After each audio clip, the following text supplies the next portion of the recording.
Tonight, we're privileged to have with us Scotty Borlace.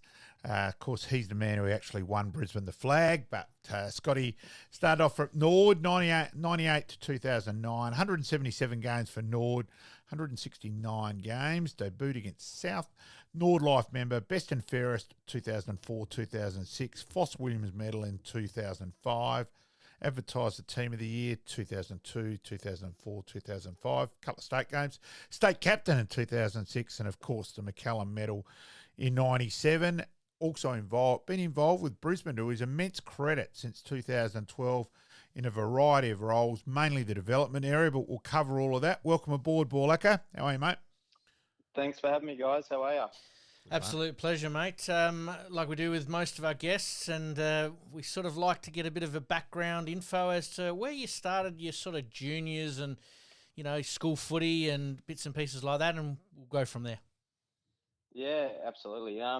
So I guess I was living in Kadina on the York Peninsula early days, and then when I was 5 years old, my parents decided that there was going to be more opportunities in Adelaide, so they moved our family to Adelaide. We started off in the North Adelaide zone, and early days I was actually going to some North Adelaide development squad sessions, but my school was in the Norwood zone, so I was actually going to both. So I was sort of not really sure what was going on early days. I was going to North and Norwood development squad trainings, but then as we sort of went through a little bit further with the juniors and I'll butt in there, Scotty. Yeah. So Scotty went to Padare, and there was a lighting school carnival. You would have in year 8, and Peter Ernavicius was the main teacher, and I'm pretty sure it was at Banksia Park. Anyway, Pete comes up to me before the carnival and goes, "Right, Malcolm, you're the senior umpire today. You pick the best player for the carnival. It's a prestigious award." All along those lines, you know, take it seriously, right? And I reckon they were like 12-minute halves, whatever, you know, because we played all day. The first game was at 9 o'clock, and Peter watched one of the other games, and he wandered over to me after that, and I said, "I've picked the best player award out." And he goes, "Malcolm, I want you to take it more seriously than that." You know, I said, "Just watch Padare play the next game." And he comes out to me after that game. "Yeah, okay, Malcolm, I see your point. Yep, not a problem." Yeah, as I mentioned to you, Malcolm, I didn't play a lot of school footy.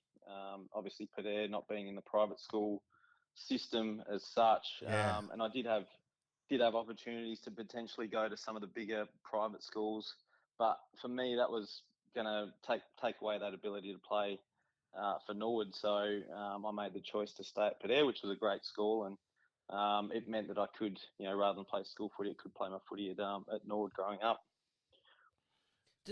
Were you involved with some of the development squads there at Norwood? Yeah. So all the way through. So I think it was around under 15s. I think Norwood had to make a choice because I was still living in the North Adelaide zone. I think Norwood had to pay some sort of it would have been the $2,000 fee. Yep. Yeah, and I know there's a couple other guys that are in that same category. I think you could do it for 1 or 2, maybe 3 players a year. Yeah, I think it was 2. I reckon. Yep. Yeah, that rings a bell. So, I was lucky enough that Norwood wanted to do that, and then so you know, I went through the 15s, played obviously 17s in 97. 96. You played 11 games in 96, and the following year you captained the side of the grand final and won the McCallum medal, mate. There you go. Your memory, your research is better than my memory. So obviously, and around that time, I was playing a bit of cricket as well. You were a good cricket, and your brother, of course, was cricket as well, wasn't he? Yeah. So Trev, my brother, played. He's in the Australian under-19 squad. I don't think he played a game as such, and I was sort of lucky enough to go to England and play in the Australian under-15 side. That's right. Played a carnival over there. That was, to be honest, that was one of the first times I realised that, hang on, there's some pretty good cricketers going around, and they're at another level, some of the players over there. So shortly after that, when I was captaining Norwood in the 17s and winning the won the McCullum medal and all that it started to, and I was enjoying footy more. It started to almost make the decision for me. And I was loving obviously playing footy at a great club like Norwood. And I remember watching Norwood when I was younger and thinking that was just so far away, so hard to do, and to actually get that opportunity was a dream come true for me at the time. Who was coaching you at Norwood back then in the 17s? 17s, we had Todd Barabbas. Yep. Oh, yes. Back then. Yep. Yeah, Toddy. So Toddy, I still speak to Toddy occasionally. Yep, so I have a great relationship with him. So he's a terrific coach, and good relationships type coach. Yeah. So he was my first sort of, I guess you'd say, mentor at Norwood, and then Tim Hart after that in the reserves, and then also obviously Peter Rode was my first senior coach. And did you spend time at Did I read at Modbury for a short period of time during your underage? Yep. Yeah, I probably skipped that. Yeah, early days. Was at Modbury Footy Club. I think I played 100 games there actually. So again, a great part of the footy journey. Being involved in a footy club like that, a local club, and a real community club. It was a big part of our growing up. You play a game of footy, then you're still kicking footy for the rest of the afternoon. So certainly a big influence on my career in the end. And so you debuted in '98. What's your memories of your debut against South, mate? Was that still in your under-17s year that you debuted? No. So I skipped. I didn't play 19s. I think I was one of the youngest to play debut for Norwood. I think I was 17 at the time. So my memories are big bodies, fast. It was I remember I think I was playing on Nathan Genovese, who was trying to make my life hell. But at the same time, I was playing with Macca. It was Macca's last year. Yeah. If anyone was, I remember being at one of the bottom of the pack at one contest, and they piled on top of me, and then Macca just comes and just drags people off me, and and I grew up watching Macca as well. Yeah. So to actually be able to share the field with him was again a real dream come true for me. So there was just some absolute quality players playing then that they won the flag in '97. So still a lot of really good players that were playing in that time. So that great memories. I think I played 6 or 7 games in that first year. I played a fair bit of '99 and then got dropped for the grand final. And I remember thinking at the time, I think I was 18 or maybe 19 at the time, and thinking, oh, that's okay. I got plenty of years to play in a grand final and win a grand final. But as it turns out, I played in a 10-year period where we were pretty lean. And what's your memories of making the under-18s All-Australian team, Scotty? Yeah, so that was in my bottom age year. Oh, wow. That was in Adelaide. That's big. Yeah. So it was in Adelaide. And I remember the first game at Footy Park, I kicked 3 goals, and as a more a forward mid. And then the second game was at Prospect, really wet. But, that was the sort of conditions I really liked, ball on the ground, and and played pretty well that day. And I think that sort of got me over the line in terms of All-Australian. So then the following year, I was vice captain, but hurt my ankle in the first game, and sort of probably didn't have as good a carnival the second time round. So getting injured. So that hurts you getting injured, because if you back up and be All-Australian again, there's very few players. Ironically, Tim Ginniver's one of them, being a dual All-Australian, not to get picked up. So yeah. There you go. Yeah. So that I think that back half of that second year, I fractured my wrist as well, which again missed a few games. So it just was a bit interrupted in that my 18th year. But also I put a lot of pressure on myself. I was just so hell bent on trying to get in the AFL and get drafted, and obviously in that year I missed the boat. It just didn't quite happen for me. Did you, in reflection, do you reckon you put too much pressure on yourself? Oh, definitely. Yeah. I was almost. Oh, you're pretty intense on yourself. Yeah, I do remember. Yeah. Always remember you were pretty hard on yourself. Yeah. Yeah. No, definitely an overthinker, and took a lot of pride in my own performance. And yeah, I sort of rode the poor games and the mistakes way too much, and it's something in my own coaching now that when I see it in players, you got to basically making mistakes is how you learn. So yeah, I certainly I put way too much pressure on myself in those few years for sure. Yeah, I do remember that was in your personality and yeah, I'm the last person who's going to have a crack at you on that regard, Scotty, because I'm pretty similar in that way.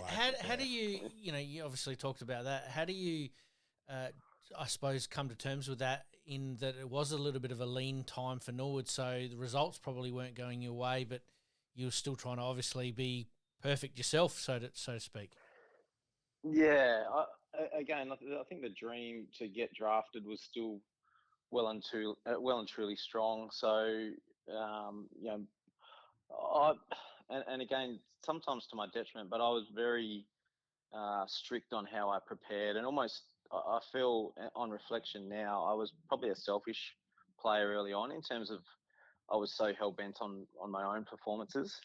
It was only until later on that I started to understand, and really appreciate my role in a team, as opposed to, just try and be the best player I possibly could be. So, but yeah, it was a lean time, but I was, at the same time, I was, in terms of having pride in my own performances, I just wanted to be the best player I possibly could be, and what that meant, from a contribution to a team, but also from an individual perspective, I was just took a lot of pride in my own performances. Nothing wrong with that, mate. No, exactly. No. I always admired how professional and fanatical you were, and especially because that time where we were struggling at Norwood, where, let's be honest, not every player was as disciplined and that side of things. So as a supporter, and probably someone a bit more than a supporter, probably a bit in the know a bit more as well, but I really appreciated that. Hey, this guy's fair income where some weren't. So yeah. Yeah, and I was really lucky around that time as well. We had James Gallagher and Dawsey and Bounty and Barter, and we were all really professional as well, and pushed each other along. So and we grew up basically together, playing together, and we all the way along we were trying to almost competitive with each other, but trying to get the best out of it. Gags was similar in that way. Gags was too hard on himself. And that as well. So. Yeah, no, he could definitely be like that. Oh yeah, and forget to put his gear on, running out on the ground because he was worried about everyone else. That was always the humour amongst the players. Wow. Yeah, he forgot to put his Guernsey on a couple of times, Gags. Yeah.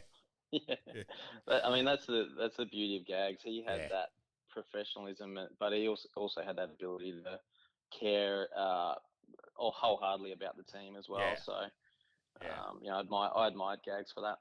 Bloody oath. So you played your 50th. You become a regular in 2000. In 2001, you played every game, and that. So 2002 though, it's got to be memorable that you played games and runner up to Beefy in the best and fairest, mate.